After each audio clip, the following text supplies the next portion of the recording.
So wait there, Miki. I am a genuine human, but the rest of what you're about to hear in this video is entirely AI scripted and generated based off of some of my translations of Kircher. Specifically, this AI slopcast will be discussing his take on the first book of Enoch and some notions of the antediluvian world.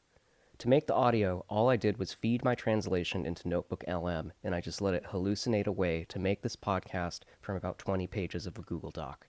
I didn't give him any specific prompts or instructions.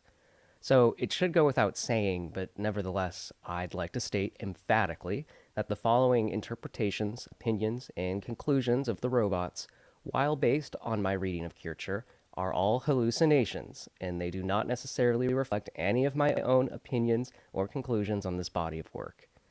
That being said, I hope you do find the content a little higher grade than maybe your average slop these days. As its creator, perhaps I'm a little biased, but I found it to be quite hilarious, enlightening, and maybe even a little existentially frightening towards the end. Wale. Picture the history of the world as a timeline. Usually we imagine a long, slow, upward slope. You know, we start as hunter-gatherers, we stumble around in caves, maybe we figure out fire, and then thousands of years later, we invent the wheel, the steam engine, and eventually the smartphone. Right. It's a story of linear progress. We start simple and we get complex. Yeah, that is the standard evolutionary narrative, from primitive to advanced. But today, we are doing a deep dive into a set of documents that completely shreds that timeline. We are diving into the mind of Athanasius Kircher, and his version of history is, well, it's terrifying. It's not an upward slope. It's a high-tech cliff that humanity just fell off of. It is a radical inversion of how we see the past. Yeah. We're looking specifically at Kircher's Ark in Noah's Ark, and his Oedipus Egyptiacus. Now, Kircher was a 17th century Jesuit scholar, but that title doesn't really do him justice. No, not at all. He was known as the master of 1,000 arts. I mean, he was the first person to lower himself into a volcano just to see how it worked. Yeah. He was a decoder of hieroglyphs. He sounds less like a priest and more like a detective investigating a cold case. That is exactly how he approached the story of the Great Flood. He wasn't satisfied with just reading Genesis. He wanted to know the physics, the biology, and the politics of the world that was destroyed. Right. He acted as a forensic historian. He was piecing together clues from the Bible, yes, but also from rare Arabic chronicles, fragments of Greek myths, and the Book of Enoch.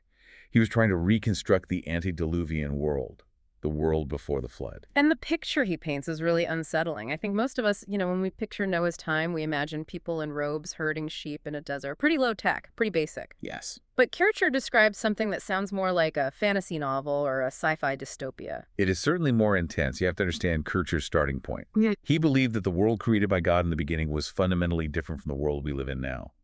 He describes the pre-flood era as the most fertile period in Earth's history. The vitality of nature was basically turned up to 11. What does that mean, practically speaking? It means that nature provided everything without the need for grueling labor. The soil was richer, the air was purer, and because of this, human beings were different. Right, the 900-year lifespan. Exactly. But they weren't just living longer. They were physically robust and possessed a vigorous and lively intellect. They were smarter than us, stronger than us. There is one detail in the sources that really caught me off guard, though. It's about population. Kircher claims that because everything was so fertile, women weren't giving birth the way they do now. Yes, this is where Kircher's vitality argument gets very literal. He cites the Holy Fathers to argue that women in the pre-flood world didn't just have one baby at a time. They gave birth to several at once in a single birth. Wait, seriously, he's suggesting human litters? He is. That sounds completely biologically impossible. To a modern biologist, sure. But to Kircher, looking at a world that was perfectly fertile, it made sense. He argues that this superfertility led to a population explosion that the Earth could barely contain. He writes that the world was scarcely capable of multitude. So you have to picture a world absolutely packed with people who are smarter, stronger, and longer lived than we are. Okay, so you have a world of super beings with unlimited resources. On paper, that sounds like a utopia. Why did it fall apart? That is the central question of his work. Kircher argues that this abundance was the trap. It didn't lead to happiness, it led to a profound boredom. He writes that they were luxuriating in affluence. So they were bored rich kids. On a global scale. They didn't sin because they were desperate or starving. They sinned because they had everything they wanted and they had no constraints. Right. Kircher says they lived by will rather than law. If they wanted it, they took it. But the turning point, the moment where this general arrogance turned into actual evil, comes from an external source. This is where we get to the Watchers. No watchers. The egregores. Now, I've heard of the Nephilim and the sons of God in Genesis, but Kircher seems to have a very specific dossier on these guys. He translates a rare fragment from the Book of Enoch to tell the story of a celestial mutiny. It is a mutiny. Yeah. Kircher describes these sons of God, these angels looking down from the heavens and seeing the beautiful daughters of men. Yeah. And they make a conscious decision to defect. They want to leave their station and take human wives. Right. But what strikes me about Kircher's account is the anxiety. This wasn't a spontaneous crime of passion. It was a conspiracy. Yeah, he describes the scene on Mount Hermon. There are 20 leaders, and the main one is named Semyaxis. And he gets cold feet. He does. He basically tells the others, I'm afraid you guys are going to back out at the last second, and I'm going to be the one left holding the bag for this massive sin. It creates a very vivid psychological portrait of these fallen angels. They know what they are doing is irreversible. So on top of Mount Hermon, they swear an oath. They bind themselves with a curse to go through with it. And once they descend, the dynamic changes. Completely. They don't just start families, they start a school. This is the part that I think really changes how we view progress. The Watchers start teaching humanity forbidden knowledge. And the list of what they taught is, well, it's basically the syllabus for Civilization 101. It is the foundation of industry and vanity. Kircher is very specific about which angel taught what. It's almost bureaucratic. You have the angel Exhale. He teaches men the art of metallurgy, Right. how to mine ore, how to refine gold and silver, and crucially, how to fashion swords and breastplates. So the immediate application of science is warfare. Warfare and decoration. But then you have other instructors. Farmers teaches incantations and sorcery, how to manipulate nature through spells. But the one that Kircher spends a surprising amount of time on is the cosmetic art. Yes, this baffled me. You have swords, you have sorcery, and then makeup. Why is face paint considered forbidden knowledge on par with weapons manufacturing? It sounds trivial to us, but for Kircher, it's deeply theological. The angels taught women how to use paints and antimony to beautify the face and precious stones to decorate themselves. In Kircher's worldview, this is a rejection of God's creation. Ah, I see. It's about deception. It's about seduction. By teaching humans how to artificially enhance their beauty, the Watchers were feeding that luxuriating spirit we talked about earlier. It was technology used to distort reality. So in Kircher's mind, a sword and a tube of lipstick are kind of the same thing. They're both artificial tools given by fallen angels to make us more dangerous or more seductive than we were meant to be. Precisely. They're both interruptions of the natural order. Kircher frames this as the secrets of heaven being leaked to earth before humanity had the wisdom to handle them. And the result of this collision of human biology and angelic technology was the Nephilim, the giants. Okay, we have to talk about the giants, because if there's one thing I know about 17th century history, it's that everyone seemed obsessed with finding giant bones. They were absolutely obsessed. And this is where Kircher puts on his hat as a skeptic, which is really interesting. He is surrounded by people claiming that the giants were these 100-foot-tall monsters. Right, he mentions these Jewish and Arabic fables where the giants are practically skyscrapers. And Kircher hates those stories. He calls them frivolous. He has to explain what the giants were without turning them into cartoons. So how does he do it? He sides with authorities like Cyril and Augustine, arguing that the giants weren't half-demon spirits. They were the biological result of the Sethian line, the religious pure descendants of Seth mixing with a corrupted Cain line. So it wasn't magic DNA, it was just bad breeding. In Kircher's view, it was moral corruption manifesting physically. They were men as a noun. They were likely very large, strong, and cruel men who relied on physical strength and tyranny. But they were human. And Kircher uses math to prove it. This is my favorite part of his analysis. He tackles the 100-cubit giant theory with simple logistics. The supply chain argument. Exactly. He looks at the dimensions of Noah's Ark. He says, look, if the giants were really that tall, Noah would have needed a third of the ark just to lie down. It simply doesn't fit the blueprints. And the food, right. Yes. He calculates the caloric intake. A giant of that magnitude would consume the ark's entire yearly provision of food in a single month. He's using logic to dismantle the myth. He even mocks the idea that giants use pine trees as walking sticks. That's such a great image, though. He points out that if that were true, they would have deforested the entire planet just to go for a casual stroll. I love that. He's basically saying, I believe in fallen angels and forbidden magic, but I draw the line at deforestation. Yeah, exactly. He wants the history to be scientifically plausible within his framework. He wants it to be respectable. He's trying to separate the true history of the Watchers from the fairy tales. And to do that, he turns to the Arabic traditions to fill in the gaps about what society actually looked like. This is where the cast of characters expands. We get introduced to a figure named Idris. And this gets a little complicated, so walk us through it. Who is Idris? This is a crucial connection. In the Arabic Chronicles, Kircher is reading specifically the Chronicle of Abul Hassan. The figure of Idris is identified as the prophet Enoch. But in the Renaissance tradition that Kircher loves, Enoch is also identified as Hermes Trismegistus. The ancient Egyptian sage.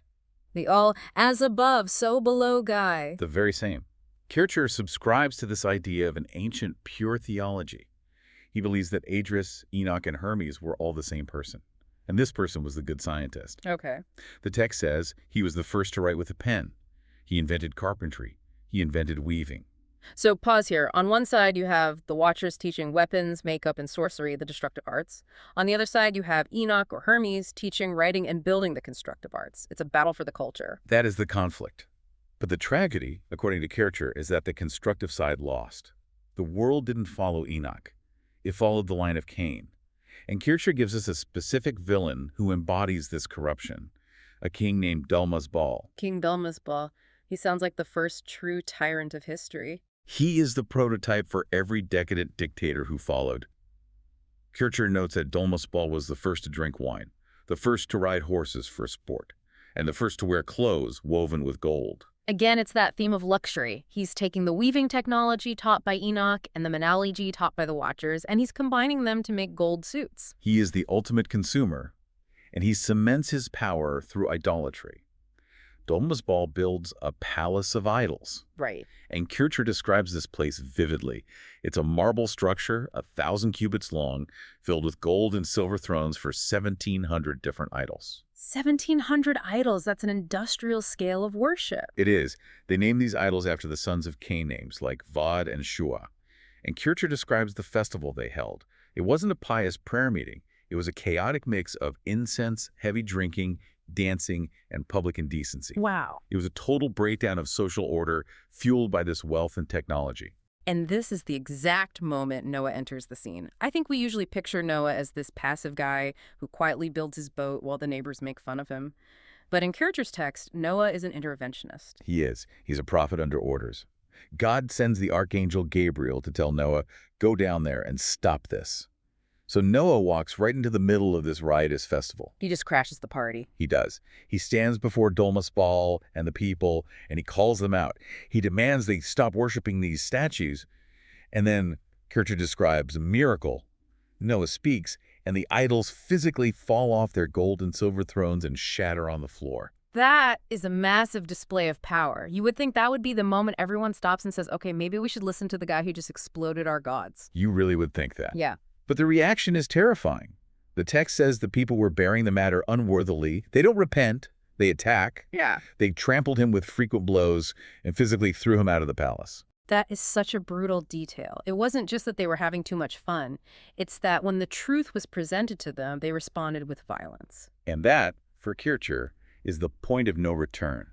That is the final straw that triggers the flood decree. The technology, the luxury, and the idolatry had hardened their hearts so much that they would rather beat a prophet to death than change their ways. So the end is coming, the water is coming. But before we finish up, there is one more story in Kircher's collection that we absolutely have to touch on. It's the story of Og. Og, king of Bashan. This section feels so different from the rest of the text. Kircher spends pages detailing this legend, largely, it seems, just to make fun of it. It serves as his comic relief, but it also reinforces his credibility.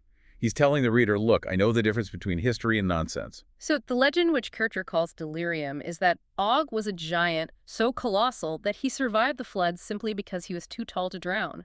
The water only reached his knees. Right. He's just wading through the apocalypse. Yeah. And the details get increasingly absurd. He's hungry, obviously, so he hunts whales, and he holds them up to the sun to roast them. The image of a guy holding a whale up to the sun like a kebab is, well, it's Looney Tunes logic. It is, and it gets better. Og decides he wants to destroy the Ark, so he rips up a mountain, an entire mountain, and puts it on his head, intending to throw it at Noah. Naturally. But then God intervenes. He sends a bird, or a worm, depending on the translation, to burrow through the mountain. The mountain slides down around Og's neck like a giant stone collar, completely trapping him. And then Noah attacks. Yes. The legend says Noah himself was 70 cubits tall, which completely contradicts Kircher's earlier math about the Ark, by the way. And Noah jumps up with an axe and hits Og in the ankle. The Achilles heel. And that kills him. An axe to the ankle topples the mountain-wearing giant. Kircher calls this laughable. He includes it to contrast the true history of the Watchers, which he sees as theological fact, with these fabulous poetic narratives. It's a fascinating line to draw. Angels teaching women how to use antimony. That's history. A giant roosting whales, that's fake news. But it shows us Kircher's criteria. He accepts the supernatural, but he rejects the illogical. The Watcher story explains why the world is the way it is, why we have metallurgy, why we have sin. The Og story explains nothing. It's just a tall tale. So, when we step back and look at this entire lost world that Kircher has reconstructed, it really forces us to rethink the trajectory of humanity. It really does. Kircher is arguing against the idea of slow, stumbling progress. He believes the lost world was a high-tech, high-vitality era. They had writing, they had astronomy, they had complex metallurgy. They were smarter and stronger than we are. But they were destroyed. They were destroyed because their moral framework couldn't handle their power. And this is the theology of technology that we mentioned earlier. The knowledge the Watchers brought, how to make weapons, how to paint the face, how to mine the earth. It wasn't fake knowledge. It worked. It was real science. But it was illicit. It was illicit. It was obtained through a shortcut. They bypassed the natural learning curve and grabbed the secrets of heaven before they were ready. They used that power to build palaces of idols and weapons of war rather than to glorify God. It's a haunting thought, actually. We tend to assume that every new invention, every new piece of tech is a step forward. But Kircher's history suggests that some leaps in technology might be, well, cursed, or at least dangerous if we don't have the wisdom to use them. That is the warning. Kircher looks at the post-flood world, our world, as a broken, decaying shadow of that first world. We are weaker, we live shorter lives, and we are still struggling with the same forbidden knowledge that destroyed the first civilization. When you put it that way, a sword isn't just a sword, and a microchip isn't just a microchip. They are tools that require a wisdom we might not have yet. Exactly. It frames human progress not as a triumph of will, but as a constant test of character. So here is the big question to leave you with today. Kircher paints a picture of a civilization that was superior to ours in almost every way. Biology, intellect, resources. And they ended in total watery ruin because they couldn't say no to their own desires. If our technology is just a continuation of that forbidden knowledge, are we destined for the same fate, or can we learn from the history that Kircher tried to piece together? That is the question of the ages. Thanks for diving deep with us into the lost world of Athanasius Kircher. Until next time.